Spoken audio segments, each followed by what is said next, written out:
عورتوں کو سمجھا لو کہ موٹے دوپٹے میں نماز پڑھی جاتی. جو دوپٹہ میں نے پہنا ہوا اس میں میری نماز نہیں ہوگی. نماز کیوں نہیں ہوگی؟ اللہ کے رسول صلی اللہ علیہ وسلم کی زوجہ حضرت عائشہ کی صحیح حدیث موجود ہے, عورت کی نماز موٹے کپڑے میں ہوتی ہے.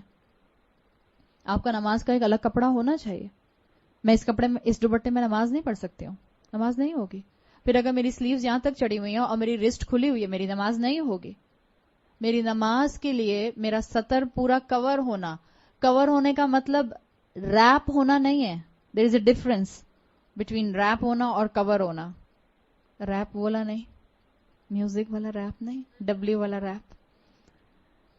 ایک ہوتا ہے میں اس گھڑی کے گرد ایک چیز ریپ کر دوں ایسے کر کے, اور میں نے اس کو بالکل ٹائٹ کر دیا, اب یہ ریپ ہے. صحیح, یہ ریپ ہے. اور اگر میں نے اس کو بس ایسے کر دیا, اب کور ہے. So there is a difference between to wrap something and to cover something. جب عورت کو نماز پڑھنی ہوتی ہے تو اس کو اپنے آپ کو ریپ نہیں کرنا ہوتا, اس کو اپنے آپ کو کور کرنا ہوتا ہے. سو برائے مہربانی, اگر آپ اسکنی جینز پہنتی ہیں, یا اگر آپ ٹائٹ لیگنز پہنتی ہیں, یا اگر آپ ایسا چوڑی دار پجامہ پہنتی ہیں جس کو اتارنے کے لیے آپ کو کشتی لڑنی پڑتی ہے, تو پلیز اس کے اندر نماز نہیں ہوتی ہے. یا تو پھر اپنا کوئی اسکرٹ بنائیے, عبایا بنائیے, جس کو آپ نماز کے ٹائم پر پہن لیں. اول تو پلیز وہ پہنے بھی نہیں. اتنا دل سے دعا نکلتی ہے اللہ ہم سب کی بچیوں کو ہدایت دے. وہ لباس جو ہمارے جسم کی ایک ایک ساخت کو واضح کر دے, وہ لباس آپ گھر میں بھی نہیں پہن سکتے. بیٹی باپ کے سامنے پہن سکتی ہے؟ نہیں پہن سکتی ہے. کیسے پہن سکتی ہے؟ انفیکٹ عورت کے سامنے نہیں پہن سکتی. اتنے بڑے بڑے چاک پہن لیتے ہیں ہم, اور پھر ہمارے اوپر تک سلٹس ہوتے ہیں, اور وہ ہمیں تھائیز اپنی فل ٹائٹ لیگنز پہنے ہوئے ہوتے ہیں. عورت کے سامنے سطر کیا ہے؟ نیول ٹو نی, ناف سے لے کر گھٹنوں تک. یا آپ کسی عورت کے سامنے بھی نہیں کھول سکتے انٹل انلیس کہ آپ گائنوکالوجسٹ کے پاس جا رہی ہیں یا ڈاکٹر کے پاس جا رہی ہیں. اور ہمارے یہاں کتنا کامن ہے انڈر لیگز ویکسنگ کروانا. اٹس حرام, فاربیڈن, ناٹ الاؤڈ. نماز کے لیے موٹی چادر استعمال کیجیے. نماز کے لیے ایسی چادر استعمال کیجیے کہ جس میں آپ سر سے پاؤں تک کور ہو جائیں. اگر آپ نے ڈھیلا لباس نہیں پہنا ہوا ہے, کوئی عبایا رکھ لیجیے اپنا, کوئی اسکرٹ بنا لیجیے اپنا. اس چیز کا احساس کیجیے. یہ تو میں لباس کی بات کر رہی ہوں. اور تم نے نیل پالش لگائی ہوتی ہے, اور کئی کئی دن سے لگائی ہوئی ہوتی ہے. اب تو جب سے یہ اللہ ہم پر اپنا رحم کرے, یہ جب سے کون سے والے نیلز آئے ہیں, آرگینک نیلز ہیں, آرگینک کلرز آئے ہیں کچھ. جب آپ اپنا ایسا مینیکیور کرواتے ہیں, جب آپ جاتے ہیں سیلونز کے اندر اور اپنے نیلز کے اوپر پتہ نہیں کون سا نیل آرٹ بنوا کر آتے ہیں جو 15-20 دن تک پانی میں ہاتھ جانے سے بھی نہیں اترتا, اسی کے ساتھ آپ نماز پڑھ رہی ہیں. کیوں دین کا مذاق بنا رہے ہیں؟ کون سی اللہ کی شان رحیمی کے انتظار میں بیٹھے ہوئے ہیں؟ اللہ نے کہا ہے وضو نہیں ہوگا اگر آپ کے نیل کے اوپر کوئی سکن ہوگی. ہم نے ایکولنٹ کر لیا. دین میں جب ہم آگے بڑھتے ہیں, جب ہم رسولوں کا اتباع نہیں کرتے تو یہ ہوتا ہے. عورتوں کو سمجھاؤ تو عورتیں کہتی ہیں موزوں پر بھی تو مسح کر سکتے ہیں, میں نے ناخنوں پر مسح کر لیا. دس از اے ایڈیشن ان دا دین.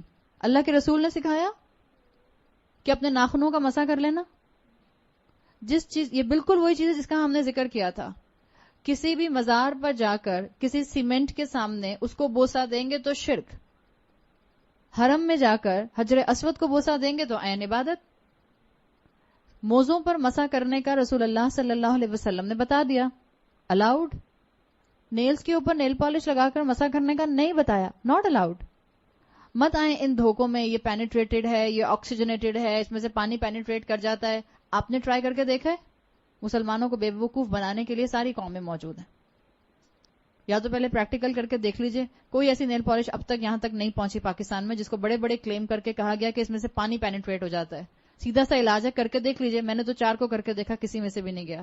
بٹر پیپر کے اوپر نیل پالش لگائیے اور اوپر پانی ڈالیے. اگر پانی نیچے بہ جاتا ہے تو نیل پالش پینیٹریٹنگ ہے, نہیں بہتا تو nail polish is not oxygenated. پانی نہیں بہے گا اس کے اندر سے, اور نہیں بہتا ہے. کیوں اپنی عبادت ضائع کرتے ہیں؟ عاملات الناصبہ, عمل کرنے والے اور تھکنے والے. نماز پڑھی بھی اور سر سے اوپر اٹھی نہیں تو فائدہ. مت دھوکے میں آئے. یہ دنیا متاع الغرور ہے, دھوکے کا سامان ہے. پہچانے اللہ نے مجھے اور آپ کو ایک بہت اعلیٰ مقصد سے پیدا کیا ہے, بہت اعلیٰ مقصد سے. کسی کو بہت شوق ہے نیل پالش لگانے کا, ایک وضو کر کے نیل پالش لگائیے, دوسرے وضو سے پہلے اتاریے, اپنا وضو کیجیے, نماز پڑھیے, پھر لگا لیجیے. کرتی رہیں سارا دن یہی کام, بڑی فارغ ہیں آپ. بہرحال اگر کسی کو شوق ہے تو میں منع نہیں کروں گی, لیکن پلیز اپنی نماز ضائع مت کیجیے.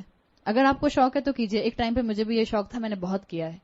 اتنا ہی شوق تھا مجھے کہ میں ہر نماز سے پہلے نیل پالش اور ریموور سے اتارا. اس وقت تو پیل آف نہیں آتی تھی, اب تو پیل آف آ گئی ہے, تو آپ پیل آف اتار دیجیے, وضو کیجیے دوبارہ, پھر لگا لیجیے اگر آپ کو بہت شوق ہے.